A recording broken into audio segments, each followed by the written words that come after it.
আসসালামু আলাইকুম, আমি সাদিয়া আফরিন। আপনাদের সবাইকে ওয়েলকাম করছি আমার নতুন একটি ব্লগ দেখার জন্য।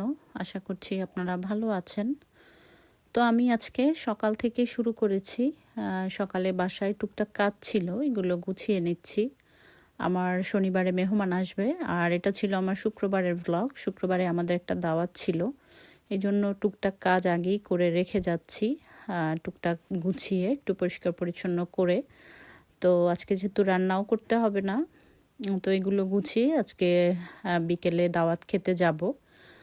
আর এইদিকে বিকেল হয়ে গিয়েছে, আমরা রেডি হয়েছি এবং বের হব এখন। তো আমাদের দাওয়াতটা ছিল আমার বেয়াই বেআইনের বাসায়। আর আমি যখন বেয়াই বেআইন বলি, আমার অনেক আপুরা কনফিউজড হয়ে যায়। আপুরা মনে করে যে আমি কি আমার কোনো মেয়ে বা কোনো ছেলে বিয়ে দিলাম কি না। না আপুরা, আমার ছেলে মেয়ে বিয়ে এখনও দেইনি। আমি অবশ্য অতটা মুরব্বি এখনও হইনি। তো বেআই বেআইন হচ্ছে আমার আমার যে ননদ আছে, ননদের দেবর এবং দেবরের ওয়াইফ, এরা হচ্ছে আমাদের বেআই বেআইন। আমাদের বরিশালে এদেরকে বেআই বেআইনই বলে, অন্য এরিয়াতে কি বলে জানি না। বোনের দেবর, বোনের যা, ননসের দেবর যা, বা বোন থাকলে, দুলাভাইয়ের কোনো বোন থাকলে এদেরকে বেআইন বলে। অন্য অন্য এরিয়াতে কি বলে জানি না। তো এখানে আমাদের বেআই বেআইন আছে। তাদের কাছে আমরা প্রায়ই বেড়াতে যাই, এবং আমি যখন ভিডিওটা বানাই তখন অনেক আপুরাই কোশ্চেন করে যে এই বেআই বেআইন কারা। তো কয়দিন আগে আমি এক আপুকে লিখেছিলাম, আর আজকে ভিডিওতেই বলে দিলাম বেআই বেআইনের কথা। তো যাচ্ছি আমরা। বেআই এবং বেআইনের মেয়ে আছে, মেয়ে ইউনিভার্সিটিতে ভর্তি পরীক্ষায় ভালো রেজাল্ট করেছে, খুব ভালো ইউনিভার্সিটিতে চান্স পেয়েছে। এই উপলক্ষে আমাদের একটা পার্টি দিয়েছিল, তো এই জন্যই তাদের বাসায় আজকে যাওয়া। তো আমরা যাচ্ছি, আমাদের বাসা থেকে 1 ঘন্টা লাগে যেতে। এটা হচ্ছে ইলফোর্ডে। তো আমরা চলে যাচ্ছি। আমাদের সাথে আরও কয়েক ফ্যামিলি থাকবে। তাদের পরিচিত অনেক আত্মীয় স্বজন বন্ধু বান্ধব আছে এখানে।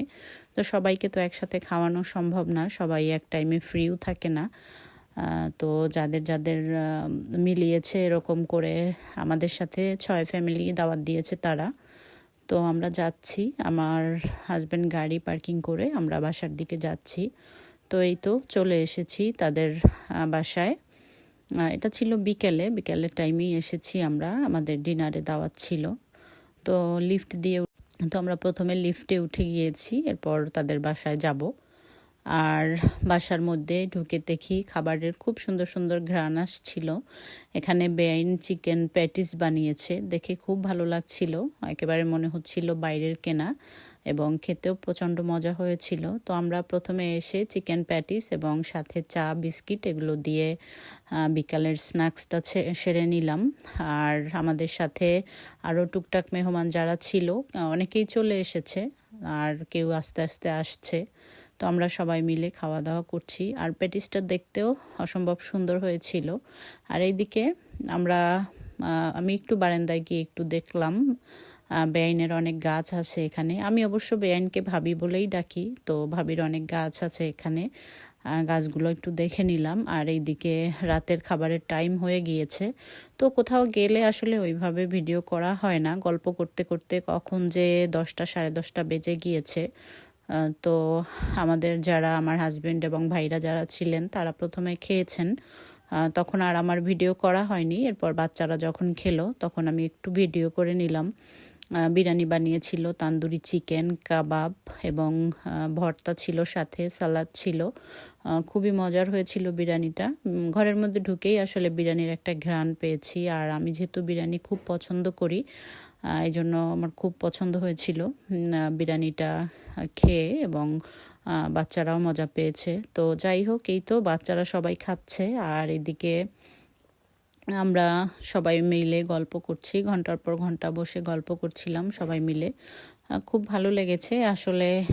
মাঝে মাঝে পরিচিত কয়েক ফ্যামিলি একসাথে হলে এরকম গল্পের মধ্য দিয়েই যায়। তো যাই হোক, খাওয়ার পরে ডেজার্টে ছিল মিষ্টি এবং সাথে ছিল ফল, তরমুজ। আমি অনেকগুলো তরমুজ খেয়েছি, মিষ্টিটা আর খাওয়া হয়নি, কারণ এত বেশি পরিমাণে খেয়েছি, এজন্য আর অন্য কিছু খাওয়া হয়নি। তো যাই হোক, খাওয়া দাওয়া গল্প সব কিছু শেষ করে অনেক আনন্দ ফুর্তি করে এরপর আমরা এখন বের হব। প্রায় 12:30টার মতো বেজে গিয়েছিল এখান থেকে বের হতে। আর আমাদের বাসা যেহেতু যেতে রাত থেকে 45 মিনিট সময় লাগে, তো আমরা বের হয়ে গিয়েছি। গল্পই শেষ হচ্ছিল না জানো সবার। তো আমাদের সাথে আরও কয়েক ফ্যামিলি বেরিয়েছে, সবাই একসাথে আমরা বাইরে এসেছি এবং যাচ্ছি। তো আমরা এখানে একটু দাঁড়িয়েছিলাম, এরপর আমার হাজব্যান্ড গাড়ি নিয়ে এসেছে পার্কিং থেকে, আমরা উঠে বেরিয়েছি। আর যেহেতু রাতের রাস্তা একেবারে খালিই ছিল, একটানেই গাড়ি চলছিল, খুব সুন্দর আশেপাশে। আর ওয়েদারটা খুব ঠান্ডা ছিল, হঠাৎ করে মনে হচ্ছিল যে ঠান্ডা পড়েছে।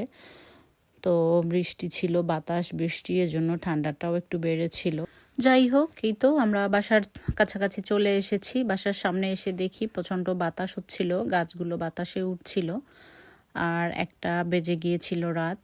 তো আমরা ঘরের মধ্যে ঢুকে যাচ্ছি আর আপনাদের কাছ থেকে বিদায় নিয়ে নিচ্ছি। ভালো থাকবেন সবাই, আল্লাহ হাফেজ।